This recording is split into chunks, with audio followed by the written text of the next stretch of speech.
The 2020s have been fantastic for hip hop in my opinion, so here are my top 50 hip hop albums of the 2020s so far. At number 50, an album that came out last year that I really enjoyed, Mid-Air by Paris, Texas. There's lots of experimental sounds on this album that I think are really cool. At 49, I have Church by Billy Woods. A very well written album, just like all of Billy Woods' albums are, but I do think that he released better music this decade, so in the later parts I will be highlighting some of his other albums. He's had a great decade. At number 48, Larry June and the Alchemist, The Great Escape. Larry June's luxurious raps over the lushest, most luxurious Alchemist beats he ever made.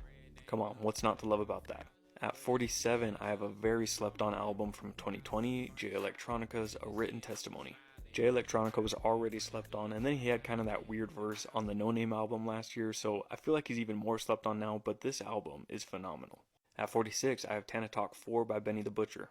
This man has had an incredible 2020s so far. At 45, The Price of Tea in China by Boldy James and The Alchemist from 2020. Another great album with great rhyme schemes, great beats, as always from The Alchemist. At 44, I have Navy's Reprise by Navy Blue. Navy Blue is one of the most underrated rappers in the game right now, and this might be my favorite Navy Blue album. At 43, I have Magic by Nas. The amount of work that this man is putting in after almost 2 decades in the game, and the quality of the music that he's putting out, it is just so impressive. That's why he is one of the greatest to ever touch a microphone. At 42, I have Bo Jackson by Boldy James and The Alchemist. Both of these artists have also been putting in a ton of work this decade, and this is my second favorite body of work that they've put out together. 41, I have I Never Liked You by Future. Future is another one with great longevity in the game, and he's still putting out albums like this. I feel like this album kind of was a little bit slept on when it came out. I hope that it's getting the recognition that it deserves because it's just filled with banger after banger after banger. And then at number 40, I have Ramona Park Broke My Heart by Vince Staples. I love this album. Number 39, I have 2000 by Joey Badass. We waited forever for this album, and Joey delivered. At 38, I have Isaiah Rashad's The House is Burning. This is another album that we waited forever for, and Zay also delivered. At 37, I have Love for Rent by Smino, some of my favorite production choices of the decade, and the bars are there. At 36, I have Beloved Paradise Jazz by McKinley Dixon. Easily one of the best jazz rap albums released this decade. Is beautiful. At 35, I have Vince Staples' self-titled album. I think this is my favorite Vince Staples album of all time, which is surprising because it's only, I think, 22 minutes long, but the quality is there. At 34, I have The Elephant Man's Bones by Rock Marciano and The Alchemist. Yes, Rock Marciano and The Alchemist made an album together. That's all you need to know. At 33, I have Mavi's Laughing So Hard It Hurts. Baking Soda is one of my favorite hip-hop tracks of this decade. At 32, I have Super Tecmo Bow by Boldy James and The Alchemist. These two are like peanut butter and jelly. They are made to make music together. Plus, I just love the aesthetic of this album, if I'm being honest. At 31, I have 21 Savage and Metro Boomin's collab album, Savage Mode 2. Some of Metro's best production of the decade is on this album, I think. And this album truly has 4 or 5 absolute bangers on it. And then at number 30, I have an album from last year, Billy Woods and Kenny Siegel's collab album, Maps. Some of the best songwriting of this decade, regardless of genre, is found on this album. At number 29, I have a super unique sounding album from last year, Mike's Burning Desire. Listening to this album feels like ascending into heaven. At 28, I have Aethiopes by Billy Woods from 2022. Again, what else needs to be said besides the fact that Billy Woods might be the best songwriter of any genre in this decade? At 27, I have Playboi Carti's Whole Lotta Red. Apart from being the best Christmas album ever made, this album has some of my favorite production of the decade so far, and there's a reason that everybody loves it so much. At 26, I have And Then You Pray For Me by Westside Gunn. This is the most perfectly sequenced album of the decade so far, any genre.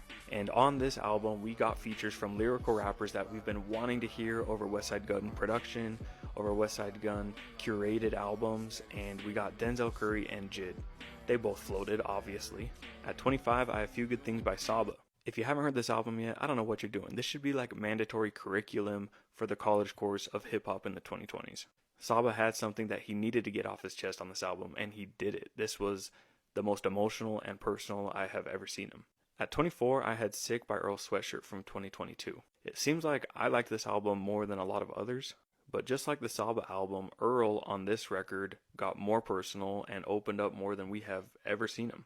and it was a plus for me to hear him rap over new beats. The production style on this album was different than we had ever heard. At 23, I have It's Almost Dry by Pusha T.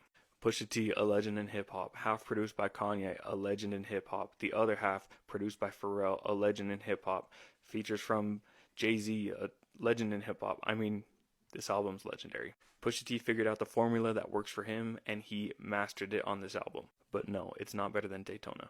At 22, I have Learned to Swim by Red Veil.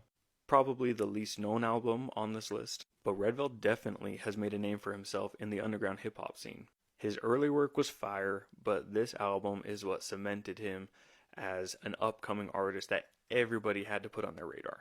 And then at 21, I have Voir Dire by Earl Sweatshirt and The Alchemist from last year. If you haven't figured it out yet, I'm a huge Earl fan, and I'm a huge Alchemist fan, and these two linked up and they made magic happen.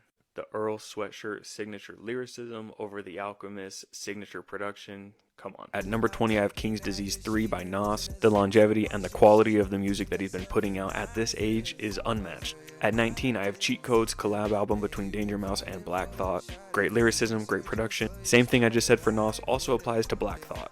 18, The Offseason, J. Cole. I just made a video about J. Cole's next two albums. I honestly think that he is in peak form right now. 17, Pray for Haiti by Matt Comey. Maybe the best lyricist in the game right now. 16, Metro Boomin's Heroes and Villains. Metro's been on a crazy run lately, and this is his crown jewel of the 2020s in my opinion.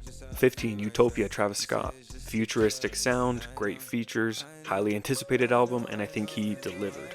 14, JPEG Mafia's LP, Offline, some of the best production of this decade, and some of my favorite songs of the decade. 13, Donda, Kanye West. I mean, come on, this was a moment in hip-hop, maybe the best album rollout I've ever witnessed. Those listening parties just were crazy, the amount of hype that it built for the album, and the album is very high quality. 12, Scaring the Hoes, JPEG Mafia, and Danny Brown. These two artists really got the most out of each other and made a beautiful hip-hop album. 11, Michael by Killer Mike. Perhaps the most emotional listen that I've had in the 2020s. Well, maybe except for one that you're going to hear later. But the writing on this album is just incredible. And this is the one that might be my most emotional listen of the decade. Circles by Mac Miller. The best posthumous album of all time, in my opinion. I said what I said. There still are times where I just get emotional listening to this album. Number 9, Sometimes I Might Be Introvert by Little Sims. Grandiose, loud, well-written, well-rapped. At 8, I've got Pray for Paris by Westside Gunn. This is Westside Gunn's magnum opus. The sequencing, the curation of the album, the features, everything, I absolutely love it. This album is just taste. At number 7, No Thank You by Little Sims. Yeah, I actually like this Sims album more. It's kind of a softer listen, but I think she is saying just as much on this album. At 6, I've got Mr. Morale and the Big Steppers by Kendrick Lamar. I can't please everybody, but this is another deeply personal album. It's just cool when artists are able to reveal something from their lives, do it in an emotional way, but also do it in a way that sounds cool and is commercially appealing still. But at number 5, I have Kendrick's cousin, Baby Keem, The Melodic Blue. Come on, this is a debut album. Banger after banger after banger after banger. Yeah, I think it's better than Mr. Morale. Both are top 10, so obviously I love both. But I cannot wait to see what Keem does next. At number 4, Melt My Eyes See Your Future by Denzel Curry. He really raps on this album. I love the jazz influence on this album. You see Robert Glasper here on Melt Session number 1. And then the deluxe of this album, where it's just like a bunch of live jazz rap, is phenomenal. At number 3, Alfredo by Freddie Gibbs and The Alchemist. This is my favorite produced album of the 2020s. And of course, Freddie goes in. At number 2, Call Me If You Get Lost by Tyler, the Creator. This is a decade-defining album in my opinion. There are just lots of moments that are unforgettable on this album that I got even on first listen. The bringing back of DJ Drama set a trend. Everybody has been using DJ Drama on their albums since then, bringing back that old mixtape vibe. The YB feature, phenomenal. The Lil Wayne feature, the first of his great feature run of the 2020s in my opinion. I'm talking top tier. And just the aesthetic of this album is already iconic. But the number one hip-hop album of the 2020s, of course, without a doubt, is The Forever Story by Jid.